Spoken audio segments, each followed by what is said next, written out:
안녕하십니까. 일산 아파트 거래 1등 한성부동산입니다.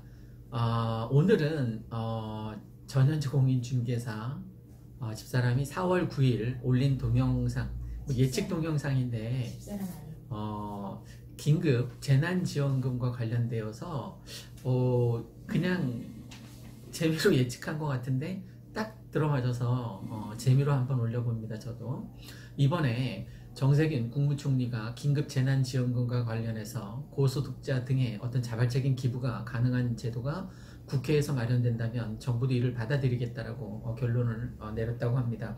그때 집사람이 뭐라고 얘기했냐면 그 긴급 재난지원금을 70%만 하위 70%만 주지 말고 전 국민에게 다 주자.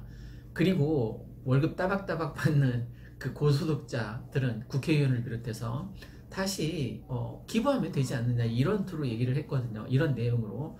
그런데 만약 이게 실현이 된다면 아마 통합당에서도 동의하지 않을까 싶습니다. 동의 안 하면 국민들의 어떤 반발이 굉장히 거세질 것 같은데, 어쨌든 이게 잘 기획된 대로 흘러가서 우리가 금모으기 했었잖아요, 그죠? IMF 때. 그때처럼 막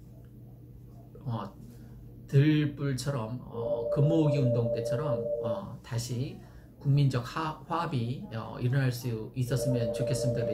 지원 대상도 전 국민으로 늘어나고, 또 고소득자들이 기부를 많이 하는 거죠. 그러면 그게 좋은 방향으로 이제 세금이 쓰일 수 있겠죠, 그죠? 손님이 와서 잠시 끊어졌습니다. 계속 이어서 말씀드리도록 하겠습니다. 그냥 그 4월 9일 동영상 찍었던 것을 한번 뒤에 덧붙여서 증거 자료로 한번 올려보겠습니다. 저도 4월 10일 날 왜 총선 당선자 예측한 게 있었습니다. 180대 120 숫자대로 딱 맞아서 저도 예측하는데 깜짝 놀랐는데, 4월 9일 전현재 공인중개사님이 예측한 긴급 재난지원금이 이렇게 될 것이라고 이렇게 막 얘기했는데, 그게 전 국민에게 지원이 되는 것, 그게 맞고, 또 하나는 부자들에게 기부 형태로 다시 돌려받고, 그리고 세액공제를 해주자, 뭐 이런 것까지 얘기를 했는데, 그게 딱 들어맞아서 참 재미있다라는 생각으로 이 지금 동영상 콘텐츠를 찍고 있습니다. 실질적으로 하위 70%에게 집중적으로 지금 자영업자들이 몰락하는 그 속도가 굉장히 빠릅니다. 그래서 그들을 구제할 수 있는 방안 같은 것들을 총체적으로 정부에서도 잘 살려서 빨리, 하루빨리 다시 예전 상태를 회복할 수 있도록, 다행히 IMF에서 보고서 낸 거로 보면 OECD 국가 중에서 그나마 대한민국이 경제 성장률은 1위에 해당될 것이라, 물론 마이너스 1.2라는 어떤 저성장에 갇혀 있긴 하지만, 그래도 뭐 유럽이나 아니면 미국 같은 선진국들에 비해서 우리가 경제 성장률이 1위라니까 다른 나라들보다는 그래도 조금 더 빨리 원상 회복되지 않을까 싶습니다. 전 국민 화합 차원에서 예전에 IMF 때 금모으기 운동했던 것처럼 으쌰으쌰 해서 이 코로나 이겨낼 수 있도록, 그리고 제가 보기엔 코로나가 지금 10명 선에서 확진자가 왔다 갔다 하는데 뭐 한 자릿수도 있는 날도 꽤 많고요. 이건 저는 우리나라에서만큼은 어느 정도 종식까지는 아니더라도 한 자릿수에서 왔다 갔다 하지 않을까 싶습니다. 그것도 왜 한 자릿수냐면, 외국에서 들어오는 유입 확진자들을 어떻게 통제할 수 없기 때문에 한 자릿수에서 당분간 왔다 갔다 할 것 같습니다. 사회적 거리두기도 잘 지켜서 상황을 이겨냈으면 좋겠습니다. 어쨌든 오늘 이 동영상 사무실 앞에서 찍는 요인 중에 하나는 4월 9일 올렸었던 그 동영상과 같이 뒤에 첨언해서 올리도록 하겠습니다. 자, 긴급 재난지원금은 정말 말 그대로 긴급입니다. 긴급. 그러니까 전 국민에게 다 주자는 겁니다. 한 명도 빠짐없이. 그러나 정말 먹고 살만한 상위 30%는 먹고 살지 않습니까? 우리나라 같은 경우에 상위 10%가 거의 90%의 땅을 소유하고 있다고 합니다. 상위 10%가, 상위 1%가 뭐 50 몇 프로를 차지하고 있다는데, 이렇게 먹고 살만한 사람들은 좀 정말 자발적으로 기부를 통해서 이 코로나 사태를 온 국민이 잘 이겨낼 수 있도록 그렇게 힘써줬으면 좋겠습니다. 부자들 믿습니다. 자, 우리 금모으기 때처럼 다시 한번 으쌰으쌰해서 이 난국을 이겨낼 수 있도록 합시다. 대한민국 파이팅! 코로나는 코리아가 반드시 이긴다라는 생각을 갖고 있습니다. 감사합니다.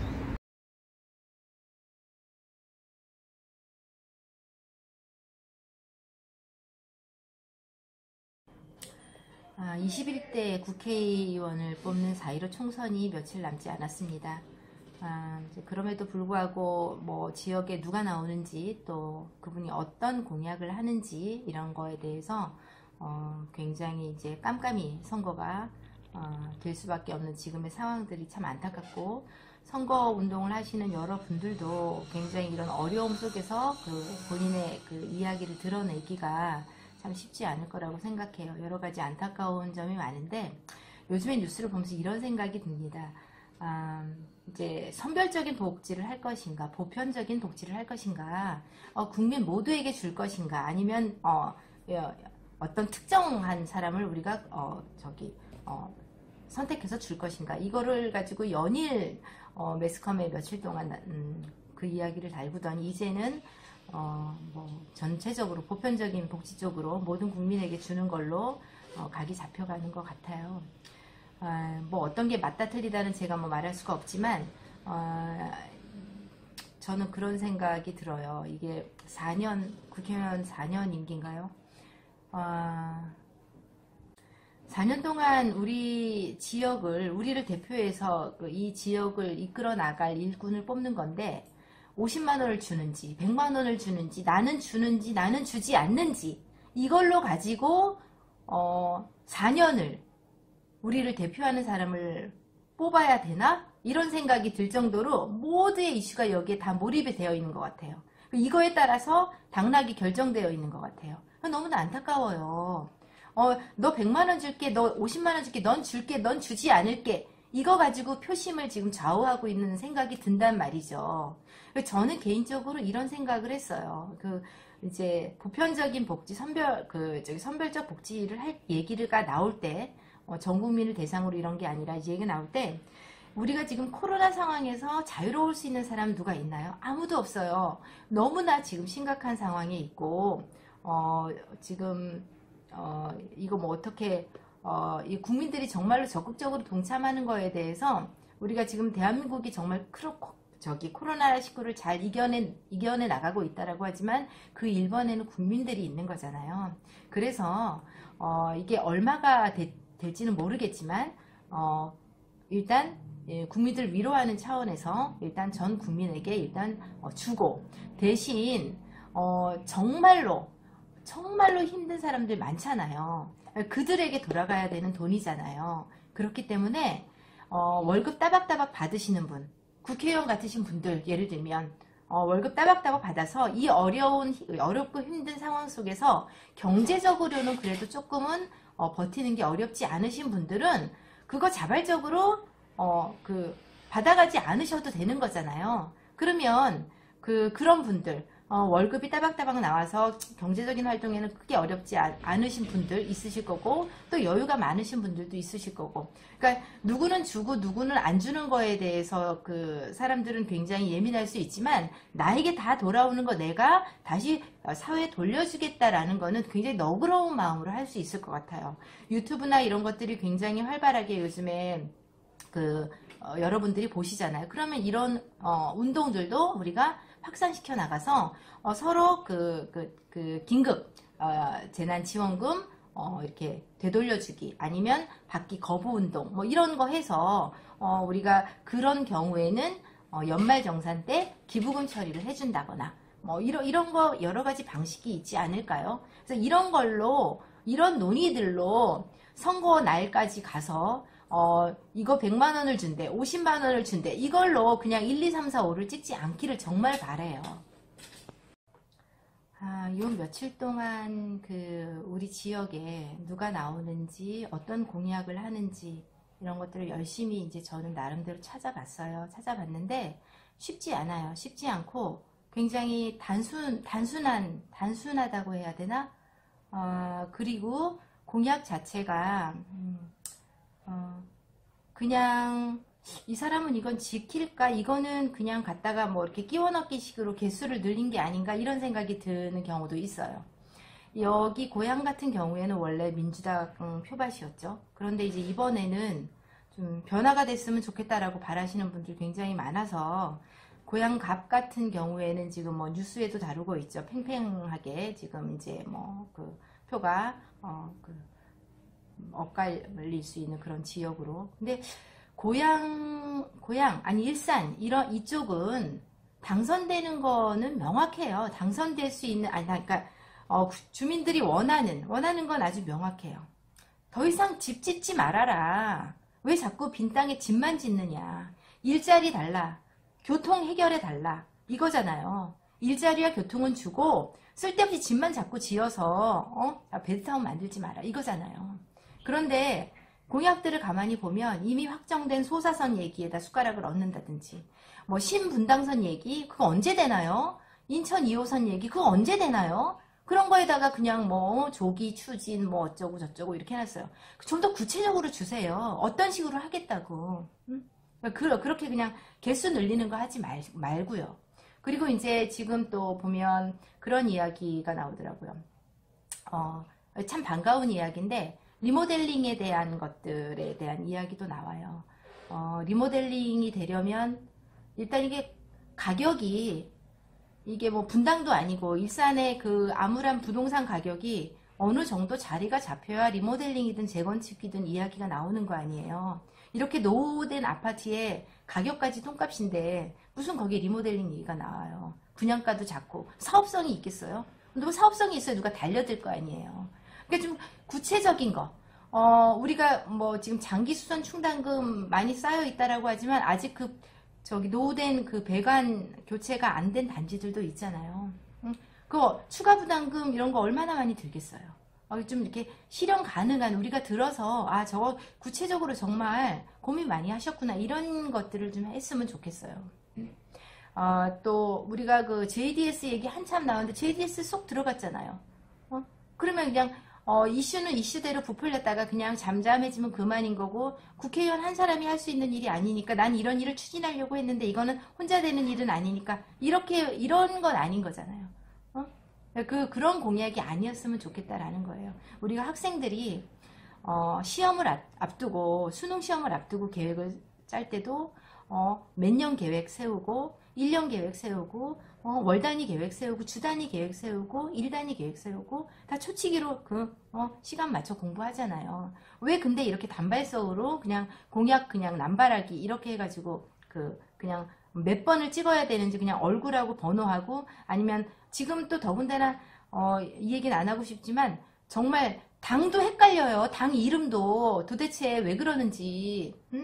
이거는 정치는 역시 직업이다. 그냥 여기에서 벗어날 수가 저는 없네요. 요즘 부동산은 바이러스가 빨리 잡혔으면 좋겠어요. 오늘이 4월 7일이에요. 오늘 기사에서 미국과 유럽 이탈리아나 스페인 같은 경우에 이제 좀 감소세로 들어섰다라는 얘기가 이제 처음 들렸고 그러면서 이제 다우가 좀 지수가 올라갔고 금통위에서는 개미 주식 동학운동처럼 뛰어들고 있는 개미들 지금 시장이 다르니까 이렇게 달려들면 안 된다. 자제해라 이런 뉴스가 있었고 모르겠습니다. 이게 뭐 지난번에도 말씀드린 것처럼 저는 전문가도 아니고요. 또 전문가의 얘기도 전 믿지는 않아요. 그냥 편승해서 오르면 오르는 대로 내려가면 내려가는 거에 편승해서 이야기하는 사람들은 전문가가 아니라고 생각을 하고요. 앞으로의 이야기를 장담하는 사람들도 전문가가 아니라고 생각해요. 상황을 잘 주시해야 되는 게 맞는데 어쨌든 유럽이나 미국의 팬데믹 상황이 조금 진정이 돼야 되는 게 맞고 오늘 아마 뭐 일본에서 지금 뭐 이제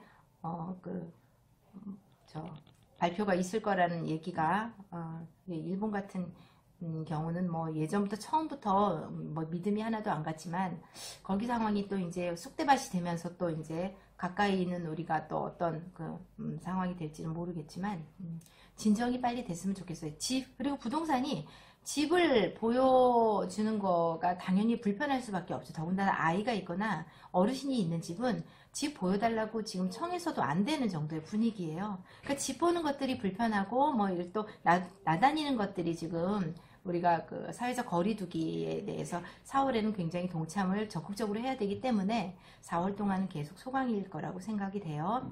그리고 급매물이 나온다거나 뭐 아니면 투매한다거나 그런 물건은 아직 없습니다. 그리고 또 하나는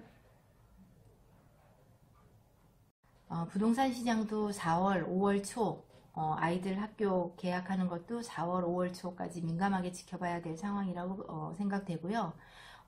지금 일산을 대표하시는 그 높으신 그 정치하시는 분들 제발 그 일자리, 고향의 일자리, 교통 활성화시켜 주시고 쓸데없이 집 짓는 거 행복주택 뭐 이런 그 청년 일자리 뭐 신혼부부 이래가지고 계속 빈 땅에 집 짓는 거 교통대책 없이 일자리 없이 집만 지어대는 거 그런 거 확실하게 막아주셔야 일산 시민들의 표를 얻으실 수 있을 거라고 생각합니다. 여러분 건강하게 보내세요.